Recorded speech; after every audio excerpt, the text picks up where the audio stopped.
Eagles Commando. Oh, I'm sorry. Nope.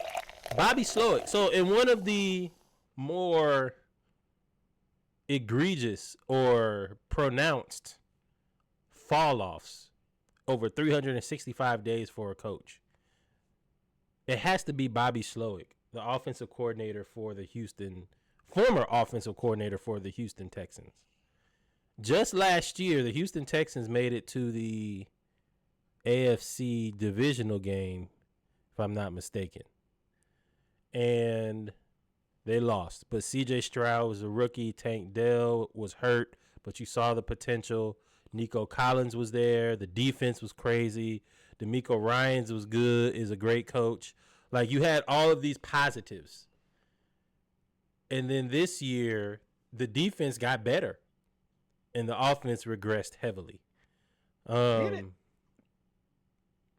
I think this is a really bad knee-jerk reaction. I think it's a terrible one. Literally about to ask.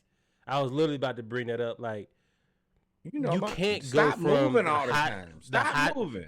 You can't go from the hottest coach to wanting to be a head coach to talking him into staying and turning down head coaching opportunities. And remember, Houston kept him by talking to him into staying.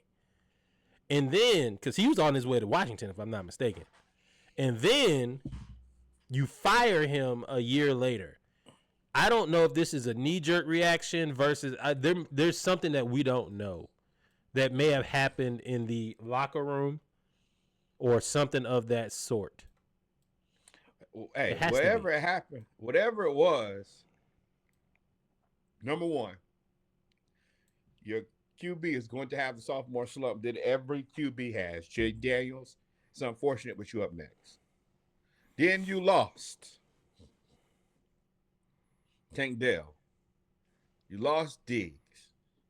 Well, yeah, if I lose wide receiver 1 and wide receiver 2, my offense is going to look different. I think that if any team loses wide receiver 1 and 2. And 3. Now, Nico Collins was hurt for like 7 weeks. Right. And then Mechie, he coming back from his own situation. So, yeah, to me, it's an overreaction that is, relatively uncalled for. It's crazy to me, but the other part about it is you're going to end up, there's a high chance that you look stupid when this is all said and done. Houston? Because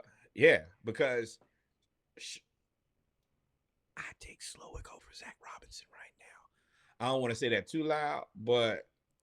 Or he goes right to Detroit to a ready-made team. With a ready-made team. They just lost their offense and defensive coordinator. Although they did sign, I think they promoted somebody to defensive coordinator. Slowik going. If I were him, you could either go there. You could go to the Raiders. Whoever signs the Raiders, you have a multitude of places that you could go, where you are 6 to 8 weeks removed from being a head coach. Because Houston wasn't bad. They won a division. They won a division, and you fired your offensive coordinator. After losing wide receiver 1 and 2. 3 and 4. What did you expect to happen? But that's what happens. People get too greedy. They want everything all the time, can't get it fast enough. And then you start acting outside of yourself. So that's what happens. But I'm fine with it.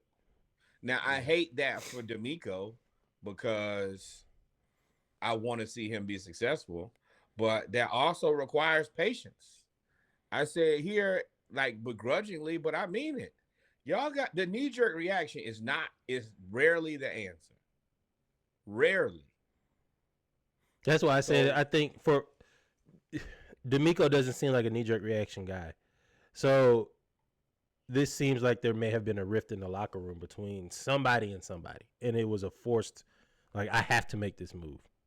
But I also believe that there's a lot of pressure from the top because they still trying to come. I mean, this team isn't that far away from the Deshaun Watson situation. So yeah, winning is the only thing that's keeping them from looking crazy.